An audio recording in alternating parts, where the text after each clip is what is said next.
الحمد لله نحمده ونستعينه ونستغفره ونؤمن به ونتوكل عليه ونعوذ بالله من شرور أنفسنا ومن سيئات أعمالنا من يهده الله فلا مضل له ومن يضلله فلا هادي له ونشهد أن لا إله إلا الله وحده لا شريك له ونشهد أن سيدنا ومولانا محمدا عبده ورسوله أما بعد فأعوذ بالله من الشيطان الرجيم بسم الله الرحمن الرحيم إنا أنزلناه في ليلة مباركة إنا كنا منذرين صدق الله العظيم وصدق رسوله النبي الكريم ونحن على ذلك لمن الشاهدين والشاكرين والحمد لله رب العالمين. اللہ جل جلالہ دمیت سے ٹولی ایمان سلامت کی رمضان المبارک دویم جمعہ عظیم میاش شروع دو داسې ډېر خلک وو چې هغه مخکې رمضان کې د میاشت سره ملاقاتونه شوي وو خو په دې رمضان کې هغه د دې دنیا کې خپل وخت پوره کړی ده او په دنیا کې نشته. داسې به ډېر خلک وي چې دې ځلې رمضان کې به د میاشت ملاقاتونه سره وشي خو آئنده رمضان المبارک چرسی کېدلی شي ډېر خلک په هغې کې په دنیا کې وختونه پوره شوي او په دنیا کې به نه وي. نو دا مطلب چې انسان باندې الله پاک خصوصي او رحم او کرم دا ښه کړه چې رمضان المبارک میاشت د ده په زندګۍ کې یو ځلې بیا روشي. گویا چې الله پاک دته یوه بله موقع ورکړه چې ته د خپلې ګناهونې بخشش په دغې رمضان المبارک کې هغه په الله جل جلاله باندې وکړه. چونکې مخکې جمعه کې میجه د روزه تفصیلا بیان کړی او یو بل چې هغه د رمضان المبارک سره ډېر زیات تعلق ده چې هغه تلاوت د قرآن ده. اللہ جل جلالہ سورہ بقرہ کے خپلہ فرمائی شہر رمضان الذي انزل فيه القرآن دغه میاشت رمضان هغه رمضان میاشت دو چې په دې کې الله جل جلاله قرآن مجید نازل کړی ده. نو دا مطلب چې د قرآن د رمضان سره مناسبت او تعلق هغه ډېر ده. بخاری شریف کې یو روایت ده نبی علیہ الصلوۃ والسلام د قیامت نقشہ بیانوي. حضور مبارک فرمایي چې قیامت پر ورځ باندې وو ټول خلق چې کله رب ذوالجلال ته مخې ته حساب او کتاب دې پوره ودرېږي رب ذوالجلال وو هغه ټول خلق ځون ته مخې ته قیامت پر ورځ باندې دروي چې دنیا کې چې څرنګه وخت تیر کړه دا د هغې موافق هغه به خپل حساب او کتاب ورکوي. حضور مبارک فرمایي چې د خلق چې کله ټول الله جل جلاله ته مخې ته ودرې نو دوی به ډېر سخت پریشان وي. فرمایي چې دوی به کوشش کوي چې موږ یو مقتدا جوړ کړو یو داسې کس جوړ کړو چې هغه رب ذوالجلال ته سفارش وکړي چې ته حساب او کتاب شروع کړه. نبی علیہ الصلوۃ والسلام فرمایي چې دغه خلق په پیله آدم علیه السلام تروشي هغې ته به وایي چې ته رب ذوالجلال ته سفارش وکړه. ستر حدیث ده آدم علیه السلام به معذرت وکړي چې زه رب ذوالجلال ته مخې ته نشم درېدلی او هغه به ورته وایي چې تاسې ابراهیم علیه السلام ته لوړ شئ. ابراهیم علیه السلام ته به خلق روشي دغه رنګې مطالبه به یې وکړي چې ته رب ذوالجلال په دربار کې سفارش ورته وکړه. خو ابراهیم علیه السلام به هم معذرت وکړي چې زه رب ذوالجلال ته مخې ته نشم درېدلی. په دریم نمبر کې به هغه د موسی علیه السلام بیان وکړي چې تاسې هغې ته ویل شوی دغه خلق په موسی علیه السلام تروشي هغه به هم دغه رنګ معذرت وکړي چې زه رب ذوالجلال ته مخې ته نشه درېدای.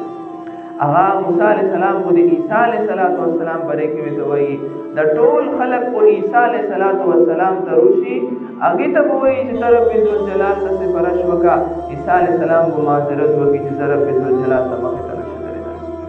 هغه به دي چې تاسې جناب رسول الله محمد صلی الله علیه وسلم ته ویل شوی هغه د الله پاک محبوب او اخري پیغمبر دا هغه به تاسې ته سفارش وکړي. حضور مبارک فرمایي بخاري شریف روایت ده چې د خلق په موته روشي زب رب ذوالجلال ته په سجده باندې شم د الله جل جلاله به داسې حمد بیان کا چې دین مخکې به هیچا هغه حمد نه ده بیان چې کله رب ذوالجلال امو په سجدې حالت کې دغه حمد اوروي رب ذوالجلال به ورته خطاب کوي ارفع رأسک وقل یسمع واشفع تشفع. اے محبوب خپل سر د چکه د سجدې نه ته چې څه یایې نن په د سخت ریز باندې به هم د تو خبره اورېدلی شي او ته چې د چا سفارش کوې د تو سفارش به د هغې په حق کې هغه قبلولی شي. حضور مبارک فرمایي چې بیا به مو ته الله پاک د یوې مخصوص ټولې سفارش وکړي الله پاک په هغه د جهنم نه روبسي جنت ته به یې داخل کړي. فرمایي چې په دویم ځل به زه بیا په سجدې باندې شم دغه رنګې به د رب ذوالجلال حمد و ثنا بیان کړم الله پاک به بیا د یوه ټولي اختیار روکړي چې هغه د جهنم نه به روبسي جنت ته به یې داخل کړي. په دریم ځلې به بیا د یو ټولي اختیار روکړي. حضور مبارک فرمایي چې په څلورم ځلې باندې به زه رب ذوالجلال ته فرمایم چې ما بقي فی النار الا من حبسه القرآن چې په جهنم نه خو ټول خلک چې موږ سفارش وکړ هغه جنت ته داخل شه جنت ته داخل کړ خو هغه خلک اوس هم په جهنم کې پوتې دي چې هغه قرآن مجید په جهنم کې پرېږدلی دي. یعنی قرآن د هغې په خلاف باندې ویلوړ ده وکیل ده چې نه دغه مجرم ده په دنیا کې د مو لہذا دا به د جهنم نه نربسي. گویا چې نبی علیہ السلام بخاری شریف روایت کې اشاره کوي چې د چا په خلاف باندې قرآن هلته ګواهي وکړي جهنم ته یې داخل کړي. حضور مبارک چې درې ډالې جنت ته سفارش وکړ هغه هم د دغې کس نه لوس د سفارش نه اوچت کړي چې څوک قرآن مخالفت یې قرآن کړی. نو دا مطلب چې د قرآن په دنیا کې کوم حقوق دي هغه حقوق که چا وپېژندل هغې حقوق سره یې زندګي سره تېره کړله نو په دغې صورت کې به دغه قرآن بیا د قیامت په ورځ باندې دغه انسان ته سفارش کوي جنت ته به یې پخپله داخلوي. ځکه حدیث شریف کې راځي الصیام والقرآن یشفعان للعبد یوم القیامه دغه روژه او دغه قرآن مجید د قیامت په ورځ باندې به انسان ته سفارش کوي چې جنت ته یې داخل کړي. خو که چېرته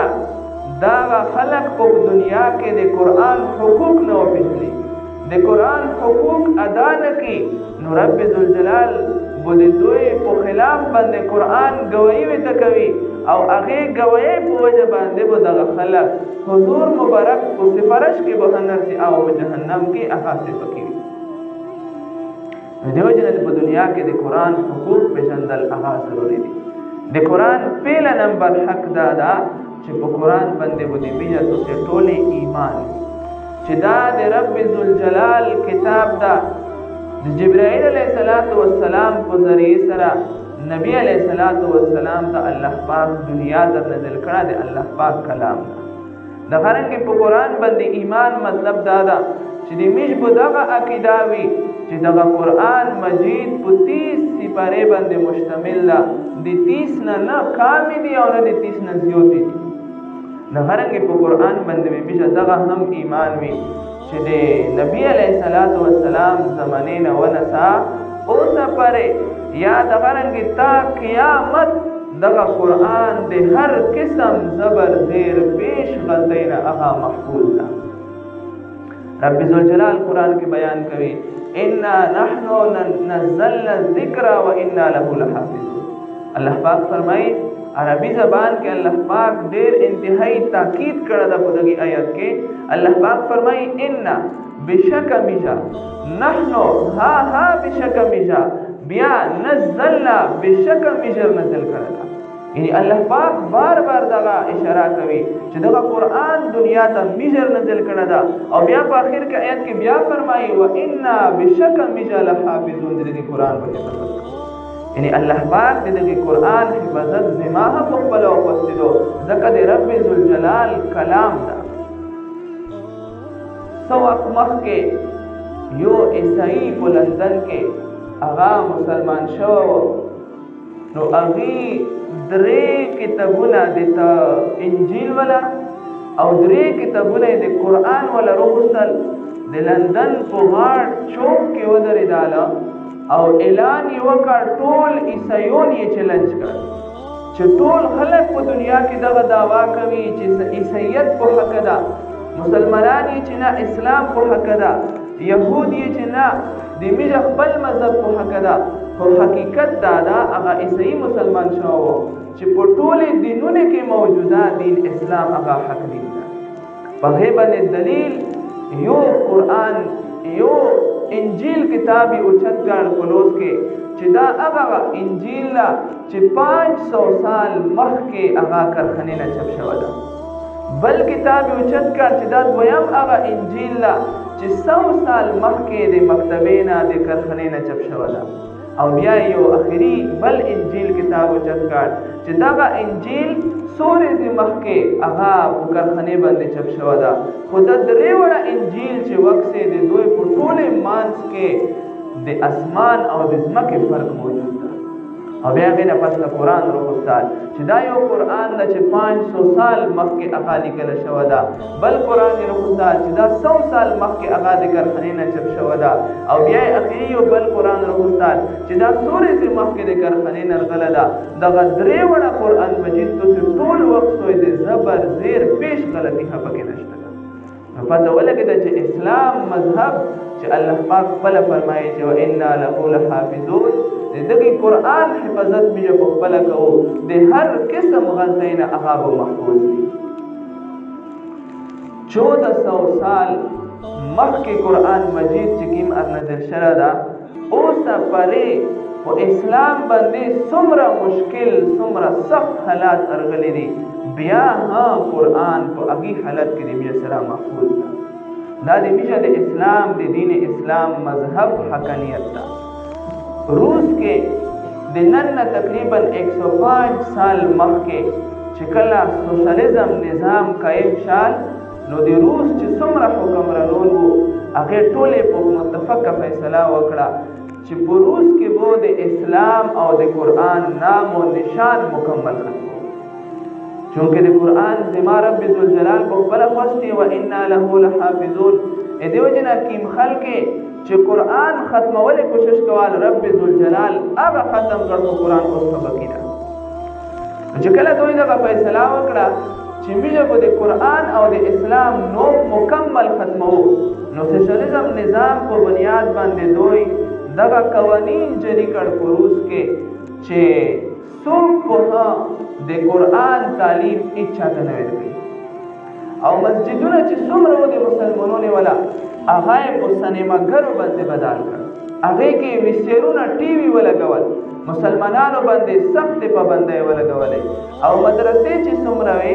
هغه ټول یې د ګوړې والا استبل جوړ کړ په کې به ګوړې تړلې یعنی چراګانې د هغې نه جوړې کړلې او د قرآن په نسخې باندې د کتابي شکل کې چې کوم ده په دې باندې پابندي ولګوله چې که د چا سره په کور کې دغه قرآن کتابي شکل کې موجود و نو کلونه جرم په وجه باندې به دغه سړی سزاوار وي حتی کې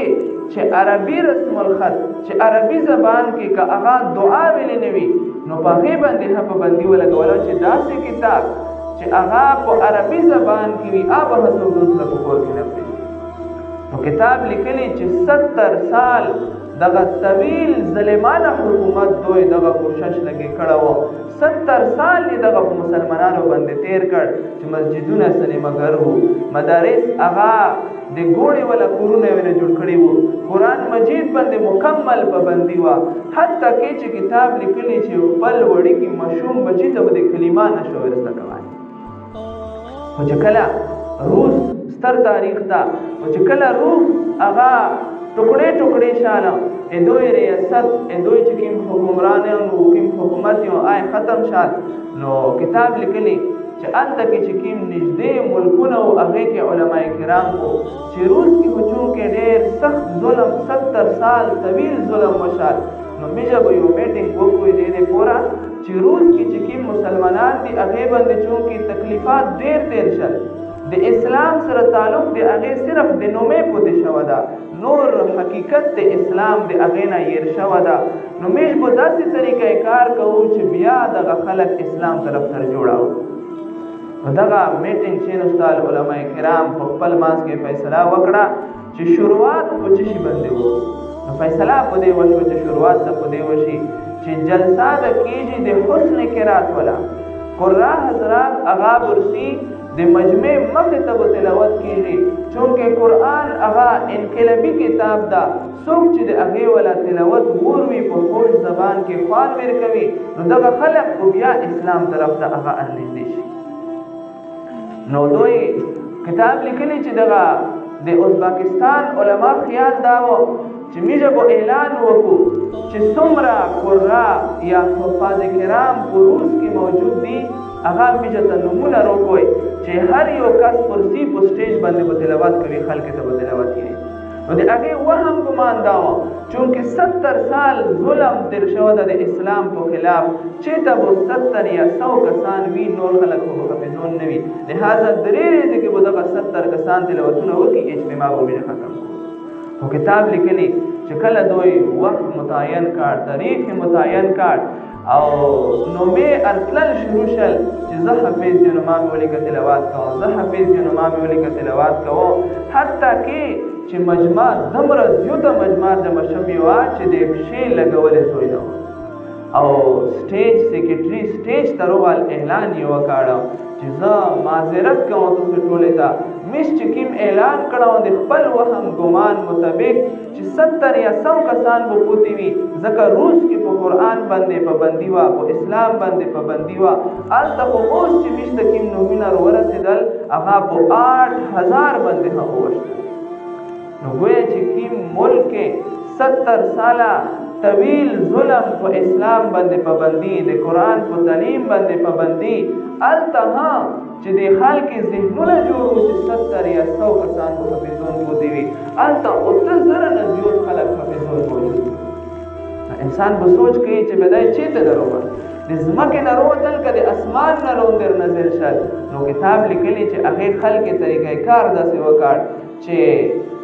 هغه علما چې کوم یا هغه د جمعات ولا کری صاحبون چې کوم هغه مسجدونه خو پرېږدول چې هغه سینماګر وینه جوړ کړ مدرسې خو پرېږدل چې هغه ګوړې ته کورونه وینه جوړ کړ خو خپل ذمہ داری پرېږدل نه دغه په سینې کې چې کوم قرآن محفوظ و هغه امانت یې د غیات په طریقې سره بل کسته منتقل کړ فرمایي چې دوی طریقې کار داسې وکړ چې هغه ټیم کې د قرآن او علما حضرات هغه ټیکټر ډرایورونه شل درزیون جوړ شل ازون سره به پروټیکټر ډرایور کې امزکه به ویلې سایډ ته به ځون سره کاس شنوله و د روس خلک به ګمان دا و چې شاید چې ټیکټر ورزکای خو پروټیکټر سره به هغه التحق د قرآن به منتقل کړ د غرنګې دوی به درزیون شل کپڑے به ګندلې د روس حکومت ګمان دا و چې دا شاید چې کپڑے ورزکوي نو الته کې به دوی لګیا و د قرآن تلاوت په ورزکوي په داسې طریقې سره د وی سینې نه بلې سینې ته قرآن منتقل کړه و حتی کې چې 8000 حافظون په 70 ساله طویل ظالمانه حکومت کې هغه الله پاک جوړ کړی نو ځکه الله پاک فرمایي انا نحن نزلنا الذکر وانا له لحافظون چې قرآن دنیا ته میجه نزل کړه او میجه د قرآن حفاظت کړه روس چې 70 سال کوشش وکړ چې د اسلام او د قرآن نوم او نشان ختمو هغه روس په خپل ختم شو قرآن نن د مصر اوس هم محفوظ هغه پوره پیر ذوالفقار احمد نقشبندی رحمت الله علیه لیکلی چې چې کله ازبکستان ته په سفر باندې لوړل نو فرمایي چې الته کې 2 کسان مو ته روغل ارتوي ویل چې میشه مور دو په 90 سال باندې د هغې عمر وشته ده. هغه چې کله خبره شوه چې د پاکستان نه یو عالم ارغله ده نو د تو سره د ملاقات ډېر خواهش وکړ. ذوالفقار صاحب فرمایي چې موږ ته وفرمیل چې مو سره وخت نشته، مو سفر ډېر لرې ده او زه بیا واپس بل ملک ته تللی یم. نو د ډېر اصرار نه بعد یو د جومات چې کوم امام و چې کوم مسجد کې بیا بیان کوالو نو هغې مو ته وویل چې حضرت صاحب ته د دې سره ملاقات ته لازمي لوړ شه. ذوالفقار صاحب فرمایي چې موږ ته وفرمیل چې مور د دوی دویدو زه مصروف یم، دوی ته معذرت نه و، ته ولې ته ډېر اصرار ورته کوې چې ته ملاقات ته لوړ شه. نو هغه خطیب صاحب چې کوم د مسجد امیر ته وویل چې د دې ډېر عجیبه ایمان افروز دستان ده د دې ښځې ولا، که د دې دستان د دې واقعې نه ته خبر شوې شاید چې اوس ته انکار کوې بعد کې به ته خپله ورته یایې چې زه د دې ملاقات ته نه ځم. فرمایي چې مو ته شوق پیدا شو چې څه داسې کارنامه دې ښځې نه کړې دو چې هغه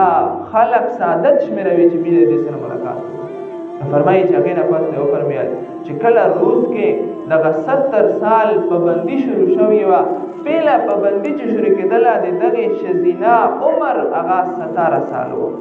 په قرآن باندې پابندي وه، دو د قرآن حفیظه وه، خپلې محلې کې به وړوکي ماشومان ارجامه کړ، هغې ته به یې په یاده باندې د قرآن کتاب باندې پابندي وه، په یاده به یې ماشومانو ته قرآن ورزده کول. حکومت مې نه خبر شال یو ځلې یوړله، ډېره زیاته سزا یې ورکړله جسماني او بیا یې واپس راوړه چې اوس به بس د قرآن درس پرېږدوي. خو نه، دا ښځینه بیا لګیا وه ماشومانو ته یې قرآن ورښله، بیا یې وړله، حکومت بیا جسماني سزا ورکړله. خو دغه ښځینه کاروړېدله نه د خپلې چارې نه، د خپلې دین چارې نه، کوم قرآن امانت چې هغه یې په سینې کې محفوظ کړی و، بیا به چې حکومت سزا ورکړه اینه بعد به بیا هغه وړوکي ماشومانو ته حفظ ورکول. حتی کې چې 70 ساله طویل ظالمانه حکومت کې دو برقرار لګیا وه، د حکومت سره گویا چې بالکل بشي پر بشي باندې مقابله کوله، خو د قرآن ولا تعلیم هغه یې پرېږدوله. نو د دې په برکت سره ډېر حافظون کوم چې تاریخ کې لیکلي شوي دي چې هلته کې 8000 نومونه سټیج ته راغلي وو، نو هغې کې ډېر کردار د دغې ښځینه هم موجود و. نو فرمایي چې هغې نه پس بیا ذوالفقار صاحب فرمایي چې زه ورغلم نو بیا ملاقات ورسره وکړم. نو هغه خلک په دنیا کې چې د قرآن نام و نشان ختموي، د اسلام نام و نشان ختموي، الله پاک د دوی وجود ختم کی، خو قرآن به تا قیامت هغه محفوظ او بقي. نو د قرآن پیله حق دا ده چې انسان جنت ته داخلوي چې په قرآن باندې به همیشه ایمان وي، چې دا د هر قسم غلطۍ نه د اول نه ورته تا آخر قیامت رسې به محفوظ وي، هېڅ قسم د غلطي پکې نشي کېدلی. دویم حق د قرآن هغه د قرآن تلاوت ده، چې میجه د قرآن تلاوت کوو نو دا میجه د قرآن حق ادا کوو. خو په تلاوت کې دوه شیونه دي، یو مقدار، دویم معیار. مقدار دا ده امام ابو حنیفه رحمت الله علیه فرمایي چې هر انسان باندې دا ضروري دو چې په کول کې بدای 2 ځلې قرآن مجید خامخا ختموي. نو دا مطلب چې که یو کس هغه په کول کې 2 ځلې قرآن مجید ختموي نو دا د قرآن حق ادا کوي، دغه قرآن به قیامت کې به سفارش کوي. او معیار څه ده؟ معیار د قرآن دا ده چې قرآن ارنزل شوه، الله پاک ارنزل کړه ده د جبرائیل علیه السلام په ذریعې سره پیغمبر ته، بیا د پیغمبر نه قرآن صحابه کرام زده کړه ده، د صحابه کرام نه قرآن تابعین زده کړه ده، په داسې سلسلې سره قرآن اررسېدله ده. د نن سبا وخت چې کوم قاري صاحب وي په قرات کې چې قرآن مجید یې قرآن په دغې طریقه نازل شوی ده او په دغې طریقه سره تلاوت کول دا د قرآن معیار ده. گویا چې دا مطلب چې په قرآن کې شد ده، په قرآن کې مد ده، قرآن کې وقف ده، قرآن کې صفات دي، مخارج دي، د هغې ټولې رعایت ستلې سره تلاوت کول دا د قرآن حق ده. چې مثال کے طور پر قرآن کې 2 کاف دي، یو نقطې والا کاف ده، یو د کرش والا کاف ده. نو چې تلاوت کوي په دغې کاف کې به فرق کوي چې پیله کیم کاف یا دویم کیم کاف ده. دغه رنګې په زال زا زوا زواد کې به فرق کوي چې زه اوس زواد ادا کوم زه اوس زال ادا کوم دغه رنګې سا او په سین سواد کې به فرق کوي چې کله دغه ټول حروف د مخارجو سره سړی تلاوت کوي نو دا د قرآن حق ده نو دا مطلب چې که چېرته یو کس هغه په کاف کاف کې یا په سا سین او سواد کې فرق نه کوي نو دا په دنیا کې د قرآن حق نه ادا کوي دیو جنا په دې کې هیڅ قسم تشارم نه ده پچار نو هر مسلمان باندې دا لازم دی چې هغه د خپل محلې کری صاحب ته قرآن روغلی یو دواره کوی ته تیر کی چې کری صاحب ته د مو قرآن وقت چې زه تلاوت کوم د مو تلاوت صحیح ده او کنه ده صحیح امو دغه تلاوت په آیا واقعي د قرآن د مو سے پرش قیامت کی وکی ځکه چې دیو جنا باز فرمای رب قارئ للقرآن یقرؤون القرآن والقرآن یلعنه ډیر داسې خلک دي چې هغه قرآن مجید تلاوت کوي خو دغه والقرآن یلعنه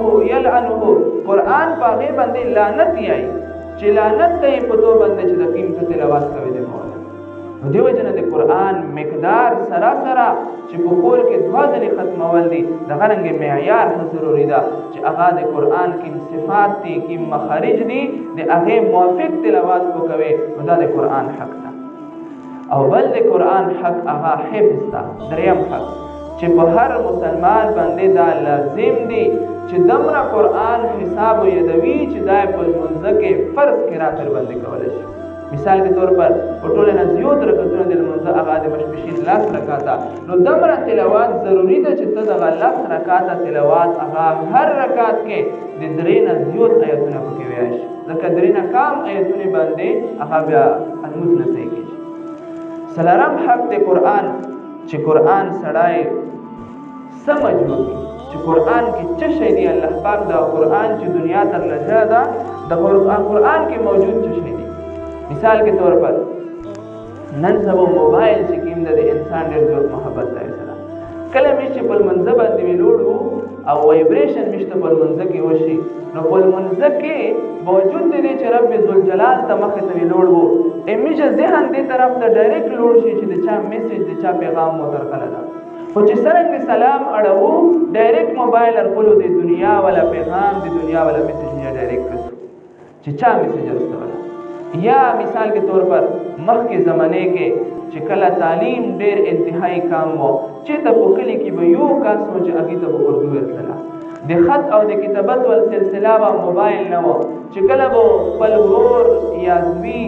د یوه زوی نه یو لیټر خط په کور ته ورولېږاله نو د کور والا به ټول ډېر مشتاق و هغې خط ته چې په د خط کې مې میشته بچي یا میشته ورور څه لیکلي دي دې وجې نه به بوډای پلور په ټینډۍ سره چې تلای به نشال خو ده به کوشش کول چې زه لوړ شم چې حکیم تعلیم یافته خلک وو هغې ته وایي چې د خط وخت چې مو ته مې بچي څه لیکلی دي خو که مثال کے طور پر هغه کس چې په اردو پیدال آب کور کې نه و نو دا به بار بار ویسي چې ارغله ده او که نه درغله چې مو بچي خط مو د میسج چې کوم ارغله ده هغه ته پیغام سناو کی چې مو بچی په کوم حال کې ده دارنګه لکه څنګه موږ د دنیا شي ته دومره مشتاق یو نو دغه قرآن مجید هغه رب ذوالجلال نه مشته میسج ده دا مشته پیغام ده لکه څنګه د دنیا پیغام سړی مشتاق وي کسې کوشش کوي نو دارنګه موږ د قرآن مجید میسج هغې ته کوشش کوو چې قرآن مجید کې رب ذوالجلال مشته څه ویلي دي چې کله قرآن مجید سړی او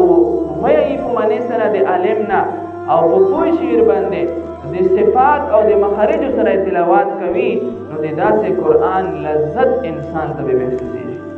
بعض ټیم کې موږ په جمعې بیانونه کې یا عام جلسې کې موږ اورو چې د قرآن دومره تلاوتونه شوي دي مثال کے طور پر یو محدث تا ربعی ابن حراش نمایدو هغه چې کله وفات کېدال د هغې خور د هغې سره نوسته وه نو هغې وژړل نو دغه محدث ته فرمایي چې ولې جوړې نو دوی ته فرمایي چې ته مړېږې ځکه در باندې جوړه هغه محدث فرمایي چې جوړه ما ته د داسې ورور په مرګ باندې جوړې چې هغې کور کې کوم یو کونج و ته اشاره وکړه چې دلته کې 6000 مرتبه قرآن مجید ختم کړ دغه رنګې تاریخ بغداد کې او سیر اعلام النبلا کې علامه ذهبی رحمت الله علیه لیکلي مسعر بن کدام رحمت الله علیه فرمایي چې وارث شپې دخلت المسجد فرأيت رجلا يصلي زه مسجد تر ننوته یو سړی و چې هغه په لمونځه باندې ودرېده او فاستحلیت قراءته هغې دومره خوش تلاوت کول مسعر بن کدام رحمت الله علیه فرمایي چې زه یا سټ ته پسې ودرېده یا یې ته کښېنستلم فاستمعت لقراءته د هغې ولا قرات د هغې ولا تلاوت د قرآن هغه مې اورېده فرمایي چې کله د پنځمې سپېرې باندې اومې سپېرې باندې تلاوت وړوه لږه تار لګیا ده نو فرمایي چې مو ذهن کوه چې اوس به رکوع کوي فلم یرکع په یوه رکعت کې اوه سپېرې وویلې خو بیا یې یا رکوع نه ده کړه حتی قرأ ثلث القرآن حتی کې چې 10 سپېرې پورا کړې فلم یرکع بیا یې رکوع نه کوله حتی قرأ النصف حتی کې چې نیم قرآن مجید یعنی 15 سپېرې وویلې یا په هغې رکعت کې لوړ ده مقصدان ټیم ده زه دغسې یې چې ورته نوست یم حتی ختم القرآن كله فی رکعة واحده فرمایي چې حتی کې چې مو انتظار ورته کول په یوه رکعت کې ټول قرآن مجید هغه ختم کړه ویجی زه ډېر مشتاق شو چې دا څوک ده چې په یوه رکعت کې ټول قرآن مجید یایي نو زه ور نږدې شوم نو فرأیت فإذا هو ابو حنیفه چې کله ور نږدې شو هغه د زموږ مذهب امام ابو حنیفه رحمت الله علیه نو داسې چې کله انسان سړی په خپل صفات او مخارجو سره تلاوت کوي نو هغې ته دغه تلاوت خوان ورکوي چې زه نور تلاوت وکړم د دې وجه نه په دنیا کې د قرآن چې کوم حقوق دي هغه حقوق سره د قرآن چې کله تاسو چې کله د قرآن سره میجا د حقوق معاملات او چې د قرآن کې حقوق دي رب ذوالجلال په قیامت ورځ باندې دا میشته سفارشي ګرځوي او میجا په جنت ته داخلي او اخري د قرآن چې کوم حق ته هغه په قرآن باندې عمل کول دي ظاهره خبره ده چې کله کوم شاید تو پیژندل نه وي تر هغه پورې د عمل نشي باندې کوي چې کله قرآن سمج انسان ته حاصل شي نو هغه نه پس هغه ته عمل به آسان شي الله جل جلاله د وکي چې موږ ټول ته د قرآن حقوق او د قرآن فهم او سمج باقي باندې عمل کول توفیق نصیب کړي او اخر دعوانا الحمدلله رب العالمین ربنا ظلمنا انفسنا وان لم تغفر لنا وترحمنا لنكونن من الخاسرين وهو الذي ينزل الغيث من بعد ما قنطوا وينشر الرحمة وهو الولي الحميد ربنا اغفر لنا ذنوبنا وكفر عنا سيئاتنا وتوفنا مع الأبرار وصلى الله تعالى على خير خلقه محمد